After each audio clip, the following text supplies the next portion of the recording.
Hello guys! Ito naman tayo ngayon. Pupunta tayo sa nakakatakot dito guys. Oh my god, baka may ahas dito sa damuhan guys. May pupuntahan tayo doon at sabi dito madami daw dito ang kambing. Alam mo ba ang kambing? Sa English ng kambing is goat. Ayan. Oh my god, baka may ahas dito. Ay, slowly lang. Baka mamaya meron ahas. Ang gulo ng camera ko. Natatakot kasi guys. Nilalamok ako. May lamok na dumapo sa kamay ko. Dalawang lamok. Ang dami ditong mga puno, mapagkukunan ng pagkain. Ayan na guys yung goat. Ayan na yung goat. Ayan na. Nakita nyo na guys, ang dami-dami. Ang ganda. Ito may sungay to. Yung iba, walang sungay. Ayan. Nakikita nyo guys, walang sungay. Ayan. Ganda-ganda. Ang cute.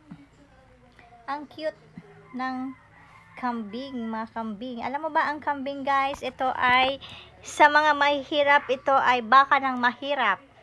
Tandaan nyo guys, baka ng mahirap kasi ito ay madaling alagaan, pinakamadaling alagaan. Hindi na kailangan pa ng puhunan, ng malaking puhunan kasi isang kambing guys, alam mo nagkakahalaga lang to dito sa aming probinsya ng 6,000. Kailangan ang aming kukunin is 2 babae, 1 lalaki.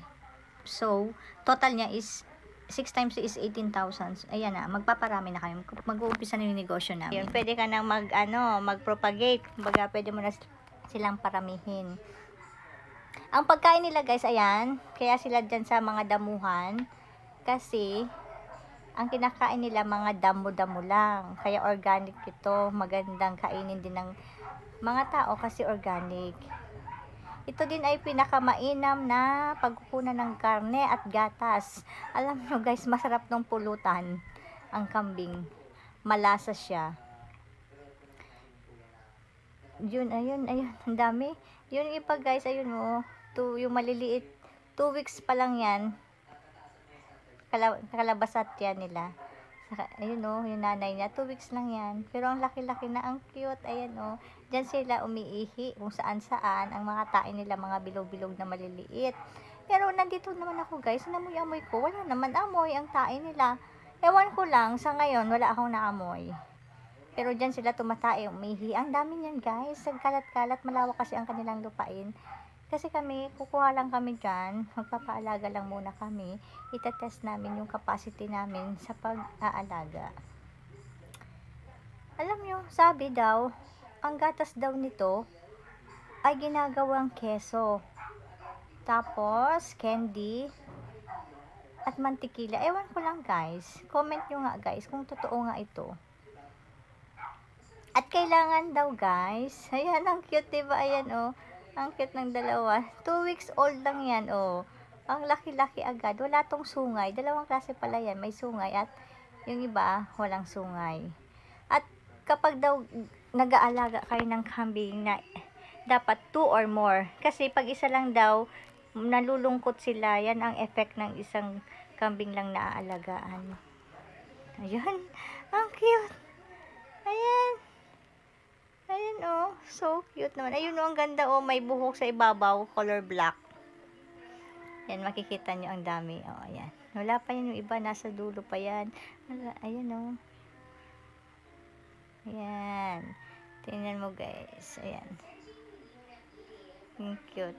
Ganda mag-alaga nito. Less ang less ang pera magagastos nyo. Kasi puro damo lang kinakain nito. Kailangan sa damuhan sila manirahan kasi maliliit. Yun ang kinakain nila. Ayan ayan sila. Ayan mga inaapakan nila guys, mga nyog yan. Mga coconut. Ayan yung nanay nila. Yan ang kukunin namin, yung nanay. Kasi mga after 5 months, magsisilang na rin yun ng another baby kambing. Ayan ang white. Yan ang white. Tapos ayun yung may white na brown, sa amin na rin yun. Ayan. Ito bago pa lang panganak yung bibigay sa amin, yung binili namin pala, hindi binigay. Ayun, bagong panganak pa lang siya.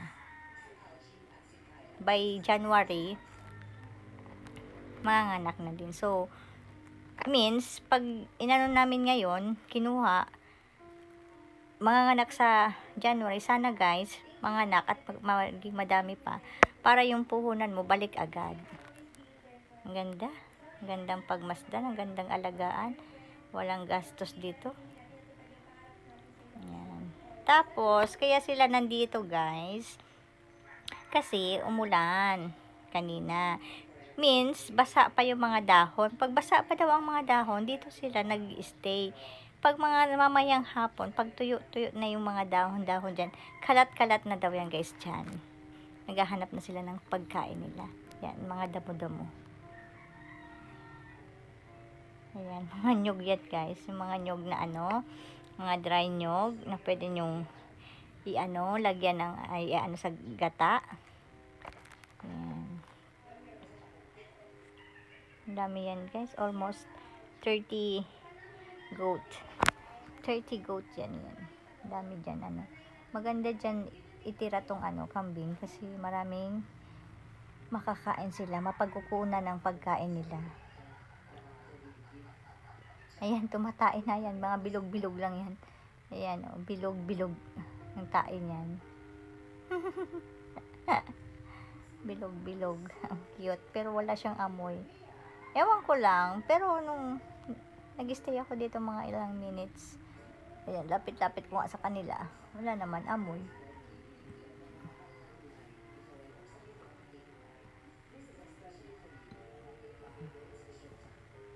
Ayan, dami. Kamot-kamot pa yun, isa. Ito pala ang scientific name nito. Capra egagrus hircus. Isa sa pinaamong subspecies ng mabangis na kambing ng Timog Kanlurang Asya ng Silangan. Ay, ito pala yun. At bihira daw magalit ang mga kambing. Kaya pala hindi ako inaano nito kahit lumapit ako. O, yan, may sungay. Yung iba, walang sungay. O, sabi ng may-ari, may iba-iba klase daw ng kambing. May sungay at walang sungay. At bihira daw itong magalit. Mabait at kalmado ang kambing.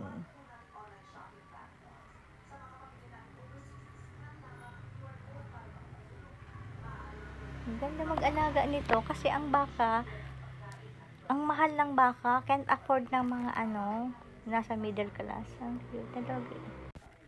Okay guys, thank you for watching. Papakita ko lang to sa inyo. Ito yung puno ng pili. Ito yung ginagawang candy. Ito yung ine-export sa ibang bansa. Bye guys.